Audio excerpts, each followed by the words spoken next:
বনের পশুদের চিন্তার আর শেষ নেই।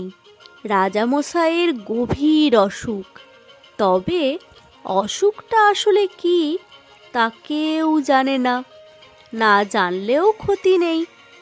এমন সময়ে প্রত্যেকেরই উচিত পশুরাজ সিংহকে একটি বার দেখতে যাওয়া।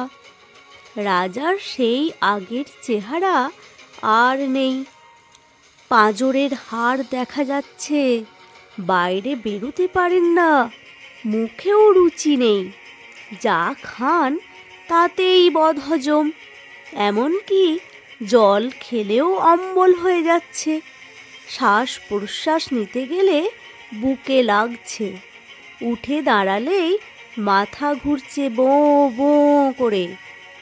ডাক্তার, বদ্যি, হাকিম কারও আসতে বাকি নেই, কিন্তু সবাইয়ের এক কথা, অসুখটা যে কি সেটা ধরাই যাচ্ছে না। এ খবর ছড়িয়ে পড়তেই বনের সবাই তাদের প্রাণপ্রিয় রাজামশাইকে দলে দলে দেখতে আসছে। বলা যায় না কখন কি হয়ে যায়। হাতি এলো, বাঘ এলো, হরিণ এলো, এলো নেকড়ে। রাজা খুব খুশি, মরার আগে তাকে সবাই দেখতে আসছে। হঠাৎ রাজা কাতর কণ্ঠে নেকড়েকে বলল, ও হে নেকড়ে, কি ব্যাপার বলো তো?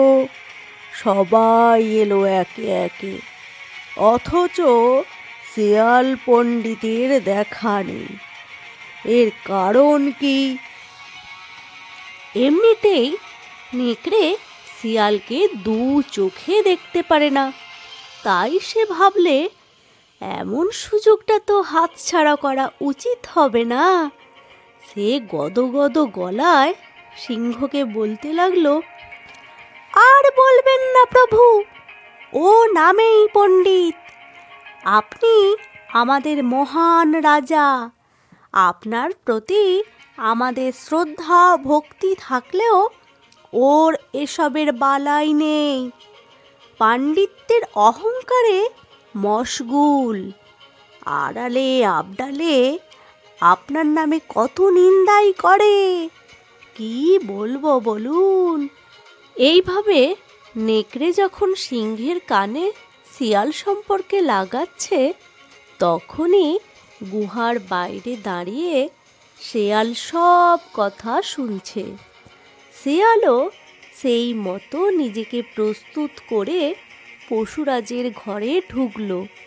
তারপর হাত জোড় করে প্রণাম নিবেদন করতেই সিংহ হুঙ্কার দিয়ে বলল, তোমার তোর স্পর্ধা কম নয় শেয়াল পণ্ডিত, আমার শারীরিক অবস্থা এমন, আর তুমি কি না ঘুরে বেড়াচ্ছ যত্রতত্র।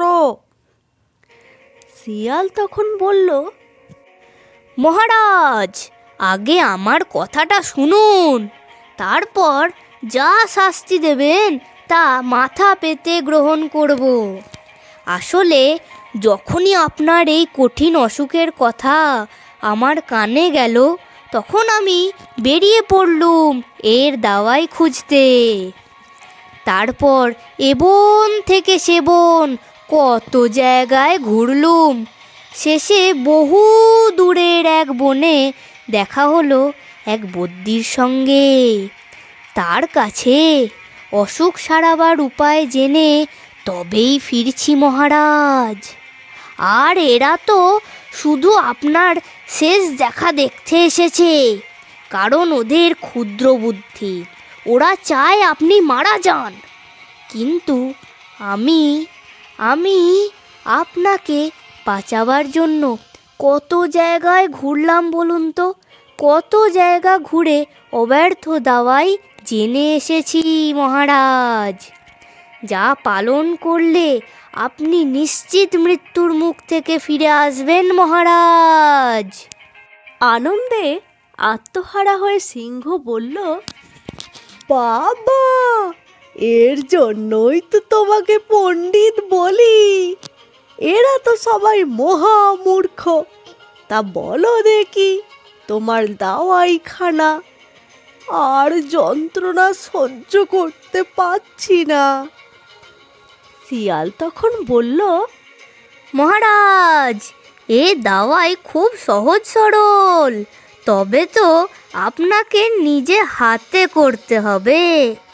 আপনি যদি নিজের হাতে কোনো নেকড়েকে মেরে যদি তার ছাল ছাড়িয়ে গায়ে 7 দিন জড়িয়ে রাখেন, তাহলে এই দুরারোগ্য ব্যাধি থেকে নিষ্কৃতি পাবেন মহারাজ। এ ব্যাপারে কোনো সন্দেহ নেই মহারাজ। শিয়ালের দাওয়াই শুনে মরণাপন্ন সিংহ প্রাণ ফিরে পাওয়ার আশায় সর্বশক্তি দিয়ে সম্মুখস্থ নেকড়ের উপর ঝাঁপিয়ে পড়ল। মুহূর্তের মধ্যে নেকড়ের প্রাণ গেল। তো বন্ধুরা, এই গল্প থেকে আমরা কি শিখলাম? আমরা শিখলাম যে অপরের ক্ষতি করতে গেলে নিজের ক্ষতি হয়। তো বন্ধুরা, তোমরা কিন্তু কোনোদিন অন্যায় করবে না। আর গল্পটি ভালো লাগলে লাইক, কমেন্ট আর সাবস্ক্রাইব করে দিও। ফিরে আসছি নতুন কোনো গল্প নিয়ে।